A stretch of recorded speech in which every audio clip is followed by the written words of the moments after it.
Our next speaker, we first heard him exactly 30 years ago today. There are few people in the world who are better known than this man, and this man has touched pretty much every one of us. Tony Gordon is truly a master glassblower.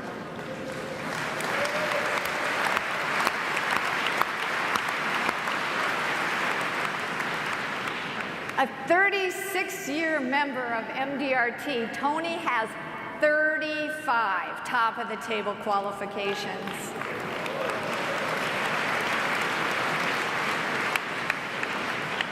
He has served Mdrt in almost every capacity, from MCC to PDC. So he's not just speaking, he's sharing. In 2001, Tony was president of Mdrt, and he continues to share his amazing stories and his wisdom to our members all around the world. Join me with a huge welcome for my friend and mentor, Tony Gordon.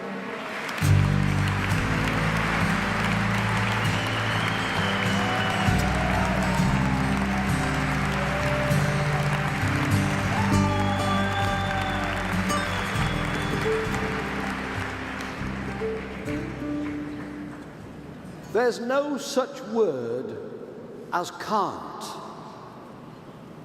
There is no such word as can't. These words are my abiding memory of my maternal grandmother.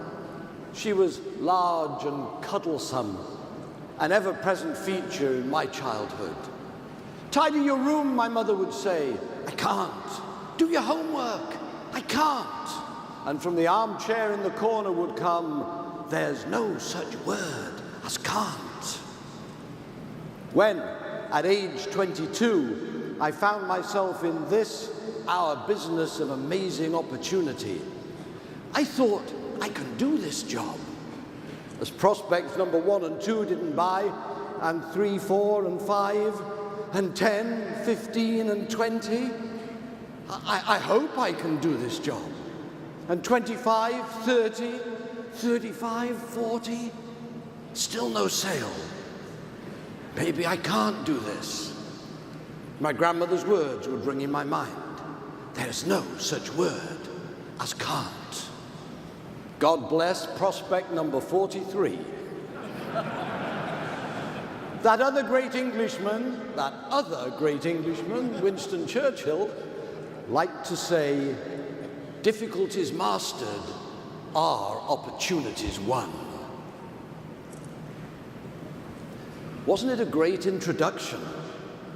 36 years Mdrt, 35 years top of the table, past president of Mdrt. Were you expecting somebody taller? Or maybe an intellectual, perhaps? Intellectual I am not. I left school at 16. I hadn't intended to leave school. They said, we didn't kick you out, but we are certainly not taking you back. One of my masters taught at the school for 40 years, and for all of his 40 years he kept a notebook. And the last page of his notebook was titled, Boys Who Will Never Be a Success at Anything. Over 40 years, only 3 boys ever qualified for this special designation. But isn't it a sad way to label a child? Let me tell you what happened to these boys who would never succeed at anything. The first became a professional golfer. He won the British Open, made millions designing golf courses around the world. Even now, in his 80s, he is still the #1 golf commentator on British television. The second boy became a journalist, thought he'd like to try writing a novel. So far, he has over 40 bestsellers to his credit. Several of them are Hollywood movies. And the third boy who would never succeed at anything, he became the 74th president of the $1 Million Round Table.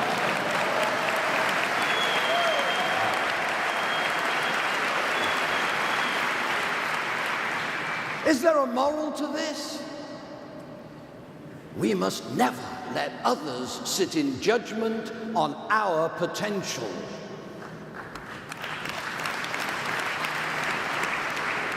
How did I get into this business? The question should be why, not how. I was short of money, struggling to pay rent on a one-room apartment, run a car, chase girls. I thought if I could get a job with a company car, life would be so much simpler. Who gets company cars?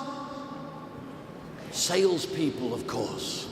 So I started to apply for jobs in selling, but no one was interested.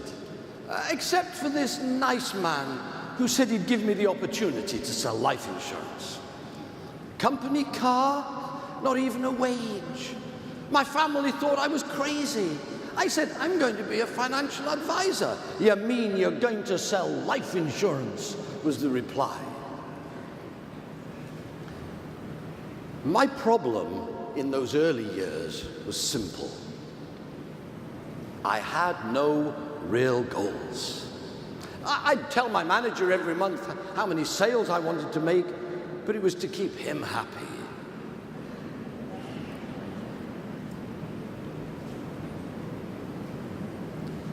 I have a granddaughter, Emmy. Now, I know what you're thinking. Surely, he's much too young to be a grandfather. I have 4 grandchildren.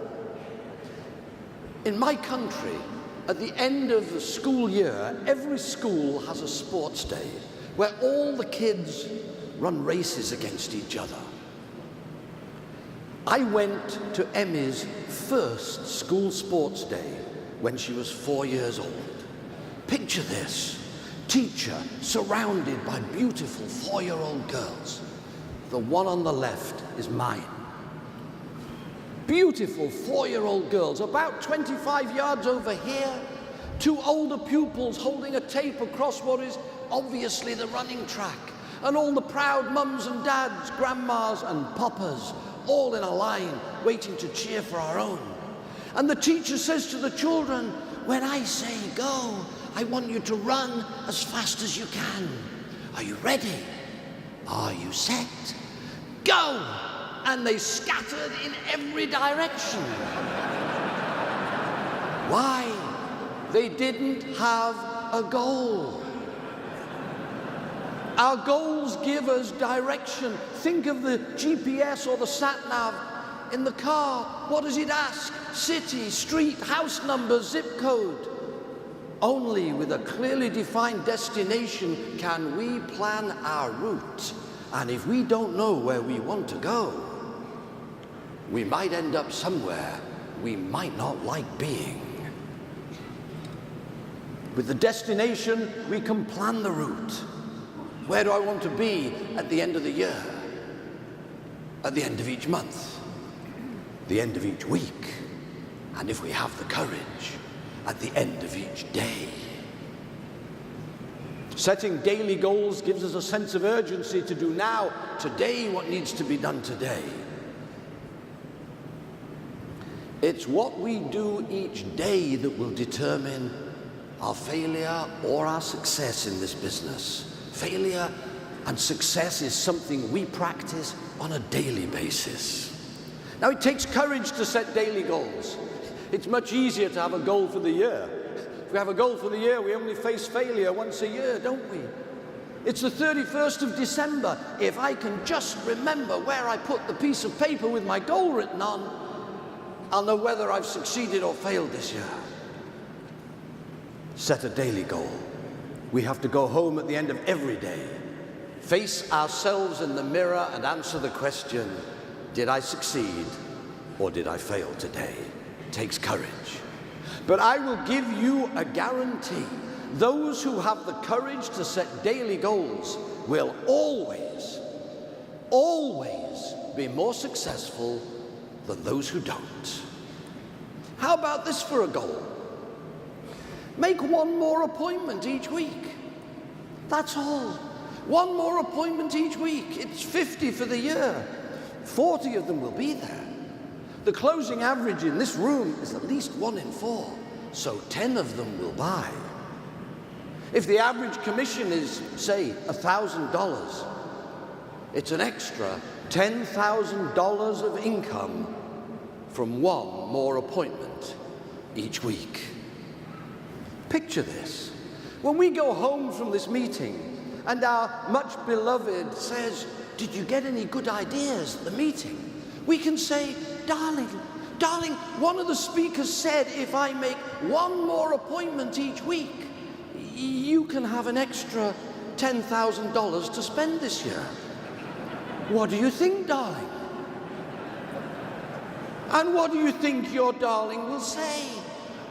I know what my darling would say. Make 2.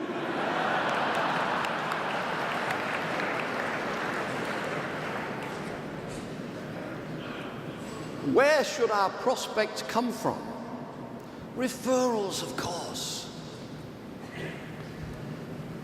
Cold call if we must, but remember, cold calling is God's punishment for not asking for referrals. If we don't have enough prospects, it is because we are simply not asking often enough. And we should aim to have more referrals than we can possibly see in order that we can start to select who we want to call on. And do our clients know we want to be referred? Every letter we send should have a PS on the bottom. Every email should have a footer saying, "Our business grows by referral." We would appreciate being introduced to family members, colleagues, and friends who you think might benefit from our advice. If we tell our clients often enough that we value being referred, it just might start to happen. And join LinkedIn. It's like Facebook for business and professional people. And when we join LinkedIn, we can link to our clients. And then we can see who else they're linked to. And then we can pick 2 or 3 names from the people they're connected to. And next time we see our client, we can say, "I was looking through your connections on LinkedIn, and I noticed there were 3 names there who are on the list of people I want to contact. What can you tell me about these 3 people?" Obviously, anything you and I have ever discussed will always remain confidential. But you don't mind if I mention that we know each other, that you're a client of mine, do you? And we've earned referrals without even having to ask for them.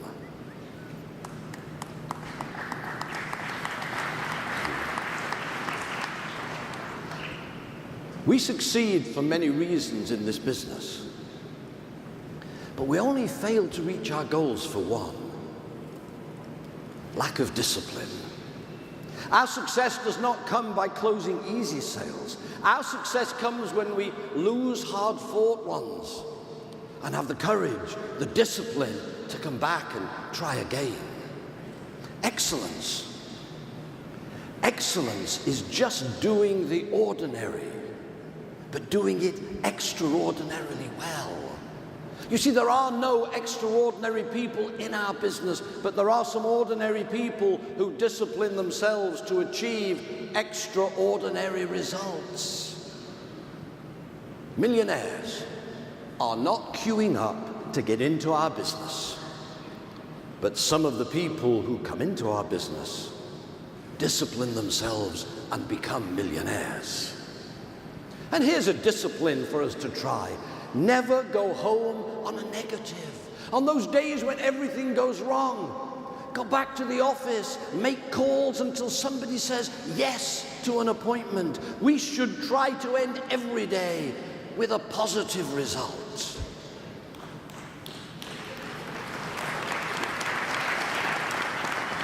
Of course, not everybody buys from us. Some people say, "I don't believe in life insurance." Do they ever say this where you live?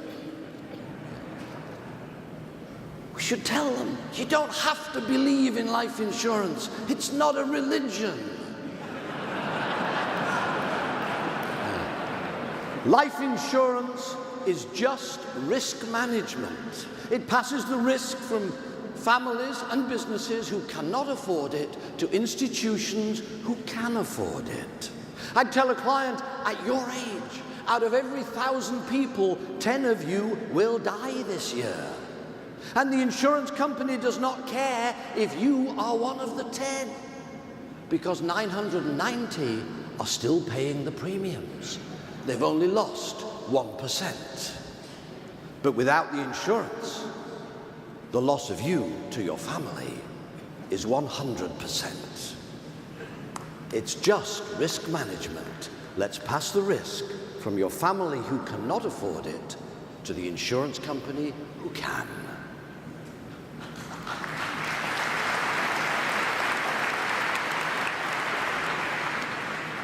Our clients do not buy because they understand. Our clients buy because they feel understood. Tell clients there is no miracle to life insurance. It just replaces money that we do not yet have. I'd ask a client, if the amount of money that you want to give your family the security you want for them is, let's say, $1 million. Do you have $1 million? No. Then take the life insurance. Start to save, start to invest. When you have $1 million of your own, you can throw away the life insurance. And depending on the type of policy, we might even give you back your premiums. Life insurance simply replaces money we want, but don't yet have. And here's an idea. Sell to grandparents. We grandparents have more money, more time, and a great reason to buy. What's the sweetest sound a person ever hears? Haven't we always been told it's the sound of our own name? Wrong. The sweetest sound a person ever hears is when a little child says, "I love you, Grandma. I love you, Papa." Would I buy life insurance for my grandchildren? I would give my life for my grandchildren. Giving them life insurance is easy. I have endowment policies for my 4 grandchildren, money to help them when they become young adults. I started a retirement plan for each of them at birth. The premium for each of them is $4,500 a year. If I pay the premiums until they're 18 years of age, I will have put $80,000 into each of their plans. $80,000 growing tax-free outside my estate. By the time my grandchildren retire, each of those plans will be worth over $2 million. Now, I may not be around to see my grandchildren retire, but do you think they'll remember their papa fondly? I think they will. And how to be referred to grandparents? Simply say to clients, we find those clients who get the best value from us are where we don't act for our client in isolation, but where we act for their whole family. Will you introduce me to your mother? They'll say, why?